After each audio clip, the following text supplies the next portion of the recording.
What's up, everybody? This is Gabs coming to you with another mentor session straight out of Budapest, Hungary. It's a lovely evening out here, about 8 p.m., and it's dark outside already, which means the summer is over. It was so much fun. Anyway, let's get down to a couple of questions. I only have four for today, so maybe this is going to be short. Let's see. The first question comes from Rohit Gupta, and their question is it necessary to have your core values, mission, and vision statement and your why visible for customers to see? Background of the question, we are getting a storefront in a couple of months and wondered if this will make customers loyal to the brand. So, Rohit, first of all, I'm not sure what you mean when you say you're getting a storefront. So, in a future question, you may want to expand upon that a little bit. Um, but just to get at the gist of your question, generally, most of these things are for internal business planning purposes. So, mission and vision statement are generally for you as the business owner and maybe the leading members of your team to actually know what the goal of the business is and how you're going to be measuring performance, meaning that your mission is going to be something a bit more generic, a bit more high level about like why does your business exist, and then your vision statement is going to be something more specific in terms of like, hey, in 3 or 5 or 10 years we want to achieve X. So basically the vision statement is for you to kind of make your mission more measurable so that you can actually plan backwards and figure out what your annual goals and your quarterly goals, monthly goals, etc. are going to be. But those are, generally for internal use. Like you will find a couple of companies that use those publicly, but most companies, especially small businesses, that's really for you personally to know where you're going and probably your employees as well. Core values, again, that's going to be more for internal use. So core values are generally for your team to actually know, like, what do you value in the workplace, what kind of qualities you value in the employees, what kind of behavior you are expecting of them, and these are actually things that you can also use um,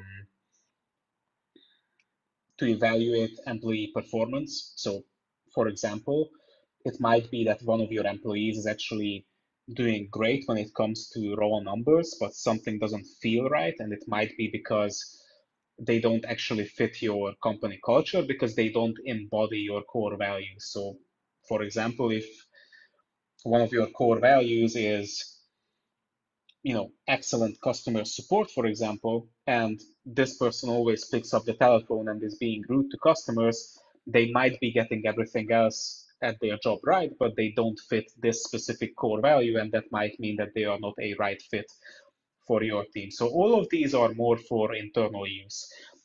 Your why, and actually that kind of relates to your mission statement, that could actually be something you use publicly. So I'm not sure what kind of business you have. I'm not sure what industry you are in, and frankly, I'm not sure what service you provide. It would be useful in the future if in the question you expand a little bit on these as well, just simply because I can give you a more detailed answer in that case. But for a lot of businesses, it would actually make sense to have just a brief paragraph explaining your why, the reason for your existence to customers. But I would definitely phrase that differently compared to mission and vision statement. So mission and vision statement, they're really for you. Like a customer doesn't need to know that your vision statement is, hey, we're going to be doing $3 million of revenue in 3 years' time. Like that's really not for your customers to know. But your why might be to, I don't know, help. I'm just gonna leave it here. Right? Like I don't know what your why is, but you can actually phrase that differently. And I would phrase that in a way that it's relevant for the customer. So if you're gonna use something publicly, I would phrase it in a way that your customers can actually resonate with that and make sure that it's something that if you know your target customer, it's gonna need to be something that they will appreciate about you. Like, don't just share these things for the sake of sharing them because you read somewhere that, hey, we need to have a mission and vision statement. Share them if they are actually relevant to your customers. So for example, if your why is something to do with, you know, making a positive impact in your local community, or if your why is something like having a good environmental impact, and this is something that matters to your customers, then by all means share it. If it's something that your customers probably don't care about, then don't. That would be my final piece of advice here. Okay, next question comes from Carrington Crothers. And the question is, what are ways to incentivize word of mouth referrals? Background of the question. I run a product photography agency, and whether it's through current clients or networking, what are good ways to incentivize people who share your information? Are there different techniques for different types of connections, such as current clients versus non-clients, local networking relationships, etc.? Awesome question, Carrington. So first of all, word of mouth referrals, the best way to get them is to provide an awesome service or deliver an excellent product. Like, those are the two best ways I know that you can actually get word of mouth referrals. And actually, we do get a fair bit of business through word of mouth referrals. And that's simply because our product is awesome. So I know maybe this is not the answer you're looking for, but really, if you think about it yourself as well, like if you have a really great experience with any business, whether that's because their product is great or whether that's because you have a really awesome experience with their customer support or any other way that you might interact with this business, you're going to be likely to tell your friends and family about it. Like, that's definitely the case for me. Like, not so long ago, like I was disappointed actually with the service I received from a business. And I got in touch with customer support, and very quickly they solved my issue. Like, their customer support personnel were rock stars, and yeah, I went ahead and I told other people about this. Same thing happens when I really enjoy a product. Like, I, for example, get these newsletters from ClickFunnels every single month. I tell everyone about it. Like, if you have seen my previous mentor sessions, I'm raving about these marketing books. Like, why? That's basically word of mouth referrals. Why does that happen? Their products are incredibly great, and I loved using them. And since I want the best for my friends and associates, I'm gonna tell them about things that I loved using. So, number one technique, make sure that whatever thing that you're providing is just great, and that's gonna automatically create word of mouth referrals. Now, if you're not satisfied with just that and you actually want some control over the process, then I would also recommend that you actually map out or take a look at your um, basically your customer communication processes. Like, what are the various touch points where you interact with customers? So, I'll give you a brief example. Maybe when a lead becomes a customer at your business, you send out an email series that's something like a welcome series, or like an onboarding series. Then after you have successfully completed a project, you might have something like an exit survey or an upsell sequence. Maybe it's made up of emails, maybe it's made up of physical mail that you send. But basically, the idea is take a look at these processes and figure out what are the touch points where you are quite sure at least a good percentage of clients are likely to have had a positive experience, and make sure that you actually ask them for the referral. Um, you could actually go one step further and actually create an affiliate or a referral program where you actually give customers a specific code, or you can actually use software for this as well if you want, but you may not want to get that um, advanced or complicated just yet. It's even fine if you just have like a discount code for customers that they can actually use to refer their friends, whereby their friends would get X% off as a discount, and the referring customer themselves would get a similar discount for their next order. So it's a win-win because the initial customer, if they want to do repeat business with you, they can do so at a discounted price. And so they have an incentive to actually refer you. And also, if they are making a referral, then they're going to be more attentive to make sure that whoever they are referring also uses their discount code, or you can also do bonuses. Like if you come through a referral, you don't have to give them a price incentive. You can also do bonuses like, hey, if you come through referrals, we'll include X, Y, and Z in your next photo shoot. That's something you could do as well. But basically, the idea is that you can actually create a system where you can get business and actually make it worth the initial customers while, as well as um, provide an advantage to whoever is coming through the referral as well. Yeah, these are my 3 recommendations. I hope that helps. Next question comes from Rohit Gupta. The question is, should I increase product prices for our storefront? Business description and background. We are getting a storefront around December. In order to pay rent and utilities, does it make sense to increase prices or just leave them where they are? Product range from $0.5 to $15. So Rohit, as I said with your first question, there's really not enough information in this question and description for me to give you a proper answer. Like, I really don't know what kind of business you are running. I don't know what kind of storefront you are setting up. I might go with the assumption that that is an e-commerce store that you are referring to, but I'm really not sure. Or maybe it's a brick and mortar store. I really don't know. So I will encourage you to resubmit this question and give me a bit more context and information on the kind of business you have and what kind of products you sell. Are you selling your own products, or are you a reseller of other people's products? And also, like, what is your reasoning and justification for increasing your prices? What is your current pricing strategy? So do you set these prices yourself, or are you acquiring the products from somewhere and then marking them up? Can these products be bought elsewhere, or are these exclusive products that people can only buy through your brand?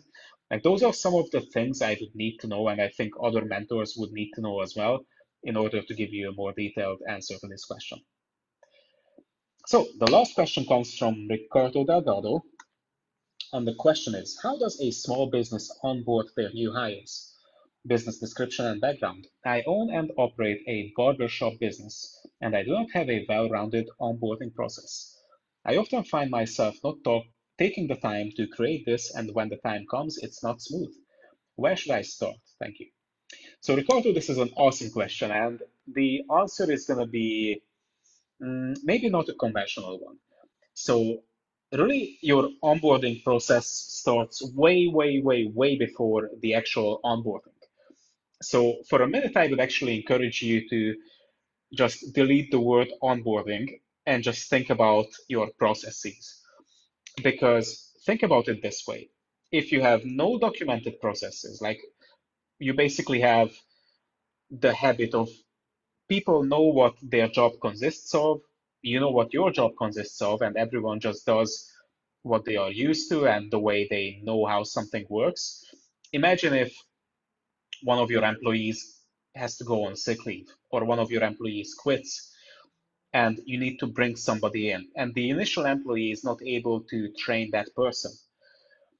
Which one would be easier? If you have to jump in and basically figure everything out yourself and skip doing your own work and figure out what this old employee used to be doing? Or would it be easier if you actually had all of your processes documented already and you were able to give that person a job description with boom, boom, boom, 3 bullet points. These are going to be your responsibilities. And here you go, print it out or online, documented. These are the various ways that we would like these processes to be fulfilled. I mean, obviously, we would go with the second one, right? So really, the key point to realize here is it's more about initially documenting your processes than something specific to do with the actual onboarding. Onboarding is easy if you have documented processes. And the way we have done this at our company is I actually asked every single team member to write me a brief description with bullet points and everything about what it is that they actually do. And this is going to be a bit time consuming, but it is actually worth your while, in my opinion. So basically, everyone writes down what it is they do in a normal day. Already in that process, you're going to be figuring out a lot of stuff where you could actually improve things. Because, you as the business owner obviously have your own interpretation of what goes on in your own business. So you can actually set up your own documentation of the various, like for our business, I'll just give you our example because it's going to be a bit easier to understand. So for our business, we had as kind of big processes, we had content creation, we had marketing, we had admin and finance, we had, I'll just go with these three. We had a couple other ones, but let's say these three are the main ones. And marketing is my area. So basically, I started writing down like all the various things we do in any given month, week, or day. For content creation, I asked our personnel who are responsible for that area to start drafting down like, okay, what are the things that we actually do? And also the same for administration and finance. And at the end, yeah, it sucks, but I have to be the one who actually gets in front of the computer and starts to put all of these things in place because the various employees are going to be giving you duplicate tasks, or maybe they forget about something. So really first it's going to be a matter of actually figuring out like what are the actual items that get done during the course of us doing business. And then once you have a complete list and you have discussed that with your team and you have actually agreed on, hey, like there's nothing missing, there's nothing um, that's unnecessary here, you actually get the people that do the actual work to write down what that process actually entails. So, for example, in my case, one of our marketing processes would be a monthly campaign to go with our new magazine issue, which consists of these 10 bullet points, which then each consists of like a one paragraph description of what each bullet point actually means. You can actually do this in various software programs as well. Like I'm pretty sure the person here in the group who is I would say the best expert on that would be Heather Brockman. So I would actually send a question to Heather about this. I think it's her. Uh,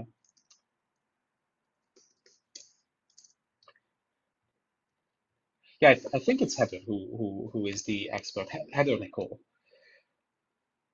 Sorry if I got the surname wrong first. Anyway, um, she can probably help you with a software called Train You All, which Sean has actually recommended that we all start using for documenting our processes.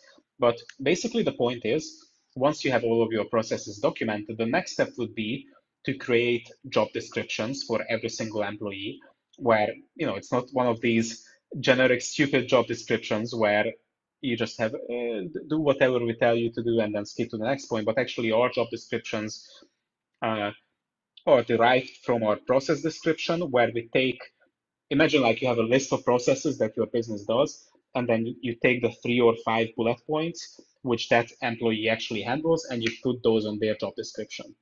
So ideally, at the end of the day, you have all of your processes listed, and you have basically all of those processes assigned to various employees. So there's nothing left on your main list. All of those items now live in the various job descriptions. And so if you're onboarding somebody, you're going to be either onboarding them to replace a person that you used to have, maybe they left your team or they went out sick, something happened to them. You can now basically take the job description of this specific person with the list of responsibilities and the process through which they used to do those responsibilities, give it to the new hire, and go over those things once or twice. Maybe they'll have a couple of follow-up questions like on the job training, but um, you're now basically able to just give it to them instead of having to figure out and maybe forgetting something, etc., etc. On the other hand, if you're hiring someone because maybe one of your employees is just overburdened with work, like there's more on their plate than they should be able to handle, you can actually figure out like, hey, we're going to hire somebody new. You have these five different responsibilities on your job description. Which ones are we going to be giving to this new hire? Oh, it's item number 2 and item number 5. So you have these 3 responsibilities left on your plate. We're hiring somebody new and we're giving these 2 specific things over to them. So you see, it makes it very easy to kind of figure out of the totality of things that your business does, who is going to be responsible for which process, and when you're bringing on new personnel, what processes they are going to be responsible for. So, long answer to your seemingly simple question. Uh, but yeah, I think this is actually a great question to be looking at. And honestly, this is a lot of work. It doesn't just seem like a lot of work, it is a lot of work to first get this done. And it might take you, anywhere from a couple of days up to a couple of weeks, depending on the size of your business. But if you're looking at accelerating the growth of your company and bringing on more and more new employees, getting this done now at your current size of business is going to pay huge dividends later on when you're actually accelerating your hiring process, and you might be bringing on way more people than what you're currently used to. And you're going to be super glad that your onboarding now takes half an hour as opposed to half a week. So those are my questions for today. We only had 4. So I hope this was helpful to you all, and I will see you on the next mentor session. Have an awesome day or evening wherever you are in the world. Bye.